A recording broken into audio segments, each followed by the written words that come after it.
Guys, ഞാൻ ഇന്ന് വീഡിയോയിലേക്ക് വരാൻ പോകുന്നത് ഈ റൂബിക്ക വെച്ചാണ്. അപ്പം നമ്മൾ കുറച്ച് റൂബിക്കയും കൂടി കാണിച്ചു തരാം. ഇതാണ് കേട്ടോ.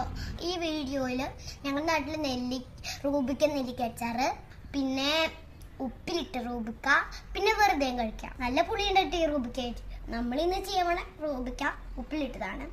എല്ലാവർക്കും ഇഷ്ടമാണോ എൻ്റെ വീഡിയോ? ഒന്ന് കമൻറ്റ് ചെയ്യണേ. അപ്പോൾ നമ്മൾ ചൂടാറിയ കൂടി വെച്ചിട്ടുണ്ട്. നമ്മൾ കല്ലിൻ്റെ ഉപ്പാണ് ഇടാൻ രസമുണ്ട് ഇങ്ങനെ മാറിയിടാൻ. ഇത് കറക്റ്റാണോന്നൊന്നും അറിയില്ല, എനിക്കറിയാവുന്ന പോലെയാണ് കേട്ടോ. നമ്മൾ കുലുക്കി കൊടുത്തു.